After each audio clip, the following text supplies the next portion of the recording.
আল্লাহর কথার কোনো গুয়া মাথা আমি কিছু পাই না।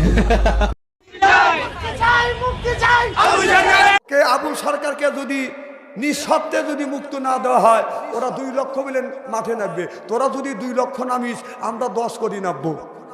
নাপ নাপ, পানির তো কেবল নামাইছে, খেলা হবে তোদের সাথে। কথা বাউল সরকার, আবুল সরকার বাউল, ও বাউল নামে ফাউল। কথা কন। আরে বাউল মানে ফাউল, ফাউল মানে হলো পোশাক। আমার কথা কি বুঝতেছে? সে বলেছে যে আল্লাহর নাকি গোয়া মাথা পায় না, আল্লাহর কথার নাকি গোয়া মাথা নাই। কে নাউজুবিল্লাহ, একটু জোরে কর। তাহলে বলছে যে আল্লাহ এক মুখে কয় কথা বলে? আল্লাহ বলছে যে আল্লাহু খলাকাল্লাহু আরশ, একবার আল্লাহ আরশ তৈরি করছে, আবার কয় যে নূর তৈরি করছে, তারপরে রূহ তৈরি করছে। এইরকম করে মিথ্যা বর্ণনা দিয়া মানুষকে বুঝাচ্ছে এটা আল্লাহর এক মুখে যদি 2 কথা কয়, এটা মুখ থাকে না, আল্লাহর হুক হয়ে যায়। নাউজুবিল্লাহ, একটু জোরে কর। ওকে স্যান্ডেলটা মারা দরকার। জোরে কর, ঠিক কিনা? এটা বাউল নামে ফাউল। তারপরে আপনার সূরা নাসের ব্যাখ্যা আপনার বিশ্লেষণ করছে, কুল আউযু বিরাব্বিন নাস, মালিকিন নাস, ইলাহিন নাস, খালি নাসানাসির কথা বলছে। নাউজুবিল্লাহ, একটু জোরে কর। ওকে দৃষ্টান্তমূলক শাস্তি দেওয়া দরকার। আমি ডক্টর ইউনূসকে ঝিনাইদহ জেলা থেকে আমি বলে যাচ্ছি, ডক্টর ইউনূস সাহেব যে আল্লাহর সম্পর্কে কুমন্ত্রণা করেছে, কুলুক্তি করেছে, ওকে অতি বিলম্বে ওকে ফাঁসি দিয়ে, দৃষ্টান্তমূলক ফাঁসি দিয়ে বাউল গানে সাইজ করা দরকার আছে না? আবার বাউলরা কয় যে ওকে আবুল সরকারকে যদি নিঃশর্তে যদি মুক্ত না দেওয়া হয়, ওরা 2 লক্ষ মিলে মাঠে নামবে। তোরা যদি 2 লক্ষ নামিস, আমরা 10 কোটি নামবো। নাপ নাপ, পানির তো কেবল নামাইছে, খেলা হবে তোদের সাথে। কথা কন। খেলা হবে বাউলের সাথে। কথা কন না কে? কি হবে? কার সাথে? বাউলের সাথে খেলা হবে। এবার ইমানদাররা খেলা করবে বেঈমানদের সাথে। আবার আরেকটা বাউল সরকার আছে, তার নাম হলো আপনার না কি জানি সরকার, সেই কি জানি সরকার, রশিদ সরকার না, বগুড়া বাড়ি ওই জানোয়ারের আনোয়ার সরকার। সেই আনোয়ার সরকার বলছে যে আদম আলাইহিস সালাম হলো 120 হাত লম্বা, তার পুরুষ লিঙ্গ হলো 17.5 হাত। ও জুতো দিয়ে পেটা দরকার। কথা বল না কে? এই সমস্ত বাউল নামে ফাউলকে ধরে দৃষ্টান্তমূলক শাস্তি দেওয়া দরকার। কথা বল না কে? আর ওরা হলো, ওদের কোনো ধর্ম নাই। কে আল্লাহ বলছে আপনার কত আনজালনা আলাইকুম লিবাসা, তোমরা লিবাস পরিধান করো। ওরা আসরের মধ্যে একজন পুরুষ একজন মহিলাকে কোলাকুলি করে, ধরে কোলাকুলি করে। কতক্ষণ? এই যে মঈনুদ্দিন বান্দারি শালা, কথা বুঝতেছেন না? আপনারা কি ফেসবুকে দেখেন নাই? মহিলা সব জরা জরা ধরে ধরে সুমা খাচ্ছে। তাহলে এইটা এই সমস্ত বাউল এবার উঠে যাচ্ছেন নাকি? হ্যাঁ, মারহাবা, একটু জোরে কর। এই মঈনুদ্দিন ওর ভান্ডারির একজন বস, ভান্ডারি বস মহিলাদের সাথে গান বাজনা গাচ্ছে, প্রকাশ্যে মহিলাদেরকে জড়া জড়া ধরছে। তাহলে যারা মহিলাদেরকে জড়া ধরতে পারে, যে সমস্ত বাউল নামে ফাউল, এটা কোনো ধর্ম হতে পারে না। আমরা ঝিনাইদহ থেকে সরকার বাহাদুরকে বলবে দৃষ্টান্তমূলক শাস্তি হোক। আপনারা কি সেই শাস্তি চান? এটা হলো একটা নিশ্চয়ই একটা ষড়যন্ত্র হচ্ছে। ওই মামুর বাদ বসে বসে, খালাম্মা বসে বসে স্টাইল চালতেছে, বাউল গাড়ি দিয়ে এখন চালাচালি করতেছে। না, বাউল গাড়ি দিয়ে চালাচালি করা চলবে না।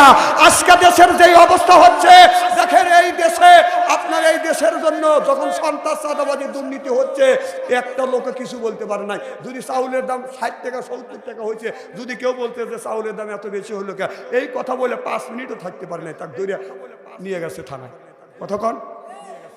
আর কথায় কথায় খালি কইছে খেলা হবে, খেলা হবে। পাবলিক যখন খেলার জন্য রেডি, টাকা দেশে মাথা পেয়ে লড় নাকি? এদিন বেশি খেলাখেলি করে না। আল্লাহ ধরে না ধরলে আল্লাহ ছাড়ে না। আমার ভাইয়ের আমার ওই দিকে দিতে চাই না। এবার হাসান বস্তি পানির উপর যায় নামাজ পড়লেন রাবিয়া বস্তি, বাতাসের উপর যায় নামাজ পড়ে নামাজ পড়লেন হাসান বস্তি। ডানে থেকে বামে সালাম ফিরিয়ে বলে রাবিয়া আমার কাছ থেকে তুমি শিক্ষা নিয়েছো। এ রাবিয়া আমি তোমার ওস্তাদ, পানির উপর যায় নামাজ পড়ে নামাজ পড়লাম, আমি তো বাতাসের উপর যায় নামাজ পড়ে নামাজ পড়তে পারি না। হাসান রাবিয়া বস্তি বলেন হুজুর, রাবিয়া বস্তি বলে হুজুর একটা মানুষ যদি 4টা আমল করতে পারে, 4টা আমল যদি করতে পারে আর 4টা জিনিস ছাইড়ে দিতে পারে, সম্ভব হবে পানির উপর যায় নামাজ পড়ে নামাজ পড়া, সম্ভব হবে বাতাসের উপর যায় নামাজ পড়ে নামাজ পড়া। সিল্লাকান আল্লাহু আকবার।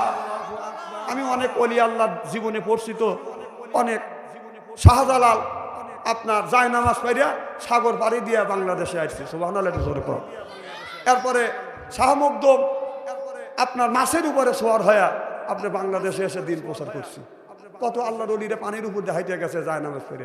আমি চিন্তা করলাম ওয়াজ নসিহত কম করি না, দোয়া কালামও মোটামুটি যা শিখছি দেখি তো আমি পানির উপর দিয়ে হাঁটতে পারি নাকি, এটা টেস্ট করা দরকার আছে না? রমজান মাস বিবি উঠলো, আমি উঠলাম, দুজন তাহাজ্জুদ নামাজ পড়ে বিবি করলাম যে তুমি সিহারি রান্না করো, আমি একটু নদীর কিনারে আসি। নদীর কিনারে যায় জীবনে যতগুলি দোয়া কালাম শিখছি সব দোয়া পড়ছি, পড়ে যেখানে যেখানে ফুল হওয়া দরকার ফুল নিছি, ফুনিয়ে ডাইন পার পায়জামা গোসা বিসমিল্লাহ কাজে পানির মধ্যে পাও দিচ্ছি, বড় করে দেবে গেছে। চিন্তা করলাম আমি এখনো ভালো হতে পারি, হ্যাঁ আমি এখনো ভালো হতে পারি নাই, হয় দাবাত দেন না হয় না দেন, তবে আমি পানির মধ্যে হাঁটতে পারি নাকি। অনেক আল্লাহর ওলিরা হাঁটে গেছে, সুবহানাল্লাহ। এবার রাবিয়া হাসান বস্তি বলেন রাবিয়া আমি তোমাকে বিয়ে করতে চাই। রাবিয়া বস্তি বললেন হুজুর আমি আপনাকে বিয়ে করতে পারি, তবে আমার 4টা প্রশ্ন করব, আমার ভিতরে 4টা চিন্তা আছে, আপনি যদি 4টা চিন্তা দূর করে দিতে পারেন আমি রাবিয়া আপনাকে আমি বিয়ে করব। সুবহানাল্লাহ। তবে একটা কথা বলি, আপনি যদি বলেন যে আমি পানির উপর দিয়ে হাঁটতে পারবেন, 4টা আমল করা লাগবে। যদি কেউ বলে আমি বাতাসের উপর দিয়ে হাঁটে যাবো, যায় নামাজ পড়ে নামাজ পড়বো, আপনি পারবেন, কিন্তু 4টা কাজ করতে হবে, 4টা জিনিস ছাড়তে হবে। সুবহানাল্লাহ। কয়টা জিনিস করতে হবে? 4টা কাজ, 4টা আমল করতে হবে, 4টা জিনিস ছাড়তে হবে। এই ওয়াজ শুনবেন তো ইনশাল্লাহ, আর হবে একটু জোরে। এবারে আমি অবশ্যই বললেন হুজুর আমার মনের 4টা আফসোস, 4টা প্রশ্ন যদি উত্তর দিতে পারেন আমি আপনাকে বিয়ে করব। 4টা প্রশ্ন করব, যে কোনো একটা প্রশ্নের যদি উত্তর দিতে পারেন, 4টা প্রশ্ন করব, একটা প্রশ্নের উত্তর দিলে আমি আপনাকে বিয়ে করব। এবার হাসান বস্তি বলে রাবিয়া বলো তোমার প্রথম প্রশ্নটা কি? রাবিয়া বলে হুজুর আমি যদি মারা যাই, মানুষ মারা গেলে কবরের মধ্যে প্রত্যেকটা মানুষের 3টা প্রশ্নের সম্মুখীন হতে হবে। হুজুর আমি যখন মারা যাব মুনকার নেকি ফেরেশতা আমারে জিজ্ঞাসা করবে মান রব্বুকা আমার দিনুকা আমার নাবিয়ুকা। হুজুর ওই দিন কি আমি প্রশ্নের উত্তর দিতে পারবো? যদি দিতে পারি জান্নাতি হব, না দিলে পারলে আমি জাহান্নামী হব। হুজুর বলেন তো আমি ওই প্রশ্নের উত্তর দিতে পারবো কিনা? আল্লাহর ওলি হাসান বসরি রাহমাতুল্লাহ আলাইহি চোখের পানি ফেলে দিয়ে কান্দের বলে রাবিয়া ওই কথা যখন আমার মনে হয় ওই দিন আমার রাতে ঘুম হয় না। তোমার উত্তর আমি কি দেবো? ওই চিন্তা যখন আমার হয় ওই দিন রাতে আমার ঘুম হয় না। সব বলো রাবিয়া তোমার 2 নম্বর প্রশ্ন কি? রাবিয়া মুস্তি বললেন হুজুর মানুষ যদি মারা যায় ওই সময় যদি কলমা যদি জবান থেকে উচ্চারিত হয় ওই লোকটা জান্নাতি হবে, আর জবান থেকে কলমা উচ্চারিত না হলে লোকটা জাহান্নামী হবে।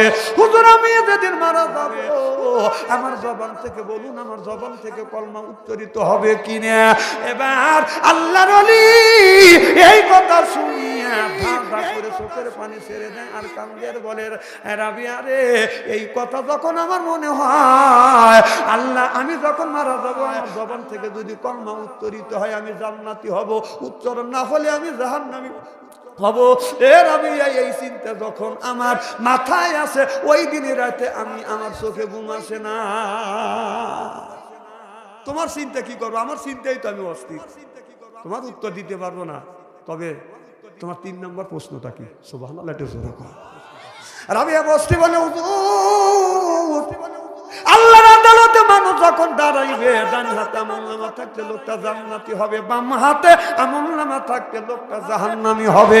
হুজুর বলেন তো কিয়ামতের ময়দানে আল্লাহর আদালতে যখন দাঁড়াবো, আমার ডান হাতে আমলনামা থাকবে না, বাম হাতে আমলনামা থাকবে। আল্লাহর ওলি দেখে দেখে বলতেছে, রাবিয়া এখন কিয়ামতের ময়দানে আল্লাহর আদালতে তুমি যখন দাঁড়াবে, তোমার ডান হাতে আমলনামা থাকবে কি বাম হাতে আমলনামা থাকবে আমি জানি না, তবে আমার এই কথা যখন মনে হয়, আল্লাহ আমি যখন তোমার আদালতে দাঁড়াবো, আমার ডান হাতে আমলনামা থাকলে আমি জান্নাতি, বাম হাতে আমলনামা থাকলে জাহান্নামী। রাবিয়ারে এই চিন্তা যখন আমার মাথায় আসে, ওই দিন সারা রাত আমি ঘুমাই না। চিল্লা কোন আল্লাহু আকবার, নারাত তাকবীর। খুব খারাপ লাগতেছে কি? আর যদি আধা ঘন্টা আলোচনা করি, শোনার জন্য রাজি আছেন তো ইনশাল্লাহ? কি কারণ রাজি আছেন তো ইনশাল্লাহ? জোরকাল মারহাবা। একদিন হযরত মুসলমান ভাইরা, আল্লাহর হাবিবের প্রিয়মতের ভালো করে লক্ষ্য করে শুনুন, আমলে নিয়ত এবং শুনতে হবে। হাসান বস্তি আপনারা কি করলেন? একটা জায়নামাজের মাশাআল্লাহ পানির উপর পারিয়া বাঁধার নামাজে দাঁড়াইছে, আর রাবিয়া মনে মনে চিন্তা করতেছে, হুজুর কিরামতি দেখাছে, এইটা দেখলে মানুষের ইমান নষ্ট হওয়ার সম্ভাবনা আছে। রাবিয়া বস্তি বলে, আল্লাহ আমার উস্তাদ পানির উপরে জায়নামাজ পড়ে নামাজ পড়তেছে, আল্লাহ আর আমার এই এমন জায়গা নামাজ পড়ার সুযোগ দাও, আমার ওস্তাদ জীবনে কোন জায়গায় ওই নামাজ পড়ে না। আল্লাহ ইলহাম মারফতে জানিয়ে দিলেন, আল ইলহাম লাইসা বিহুদ্দা। আল্লাহর যখন ইচ্ছা হয় ওলি বান্দার সাথে কথা কয়, ওলি বান্দার যখন ইচ্ছা হয় আমার মাওলার সাথে কথা কয়। সরকান আল্লাহু আকবার। আর আপনাদের এই কুষ্টিয়া ঝিনাইদহ তো অলির অভাব নাই, কে একটা অলি তো আছে, লালই আছে না? লালন কয়, আমি উপার হয়া বসে আছি, ওহে দয়াময় পারে নাইয়া যাওয়া। বাবা কাম নাই কাজ নাই, কথার বেলায় ঠন ঠনা সন কয়, মসজিদ ঘরে আল্লাহ পাবানা, ও মাওলানা মসজিদ ঘরে আল্লাহ পাবানা। বাবা বাবা মসজিদ ঘরে আল্লাহ মেলে না। আমি বললাম মসজিদ ছাড়া আল্লাহ পাবি না, হায় হায় মসজিদ ছাড়া আল্লাহ পাবি না। যত বাজো হারমোনিয়াম, যত বাজো দুগি তবল, মৃত্যুর আগে তাল পাইবে না, মসজিদ ছাড়া আল্লাহ মেলে না রে। চিল্লা বলুন মারহাবা। ওনারা কয় যে মসজিদ করে আল্লাহ পাওয়া যায় না, ওই লালনের আসরে আল্লাহ পাওয়া যায়, তাই না? গাঁজা খাইতে খাইতে সব বানাইছে বড় বড়, ভম ভম আছে না নাই?